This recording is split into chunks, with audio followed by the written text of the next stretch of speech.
Still on the concept of professional, using the word professional and the letters of the word. Staffing, yeah? More like talking about people development. And this is my story. I was a marketing director in this business, and if you know this setting, most times the general managers are very close to the marketing director. And that's because, no bragging, but marketers, we do good jobs, okay? Yes. And then he had made a casual walk to my office this day. We had a conversation, business conversation in the office.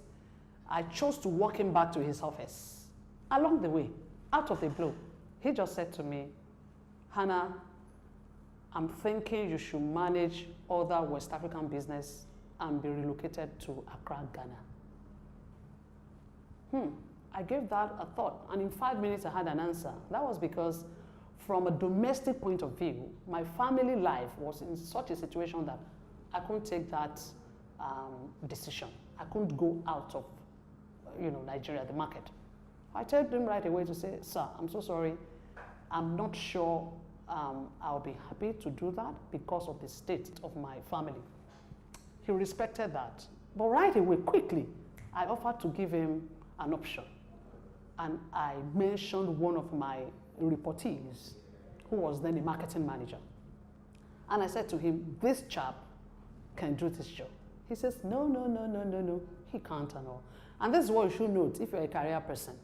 Now, there's a competence, there's also the chemistry. Now, chemistry is some form of unscripted, unknown alignment between people.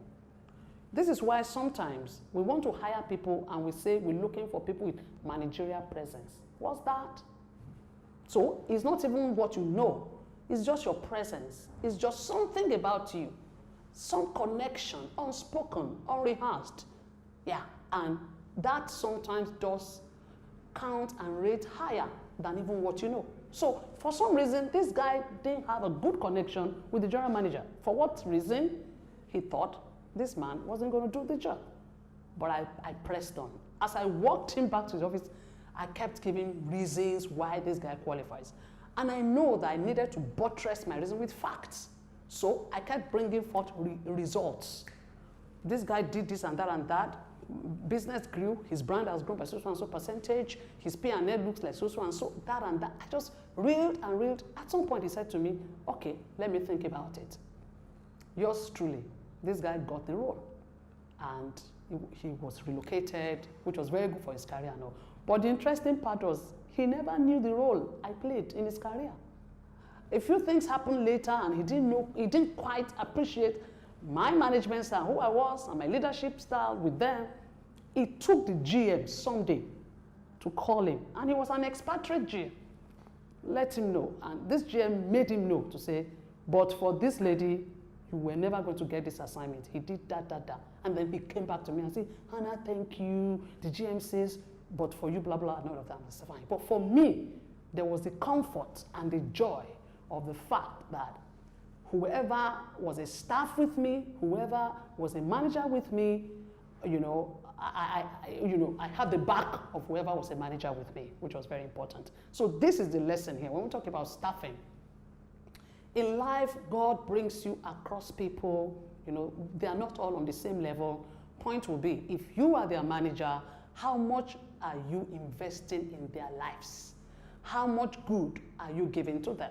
How much do you coach them? How much do you, help to galvanize their career, to aid their career? How much success do you want for them? Do you compete with your managers?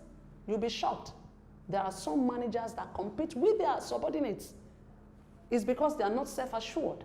So do you look out? Do you deliberately look out for the good of your managers? If you are that, tick, good. If you're not, then you are not a professional. So a professional sits back to begin to look at all his managers, his subordinates now, and begin to think about their future and begins to connect the dots for them, help them actualize their talent, help potentiate their capabilities and potentials. That's what it is to be a professional manager. So I leave this with you. Probably you don't have anybody reporting to you now, except maybe your driver. You'll be shocked. Maybe your house help is reporting to you. Yes. Question. How much investment are you making in that life? You could help your house help go back to school. That's what it is. You could help your driver go back to school. That's what it is. You must constantly think of ways to impact other people. Not leaving them how they are, but making them better. So never forget, as a professional, you must have people you're brewing who will be professionals tomorrow. Yeah? Good to have you today. I look forward to speaking with you again. So see you soon. Bye-bye.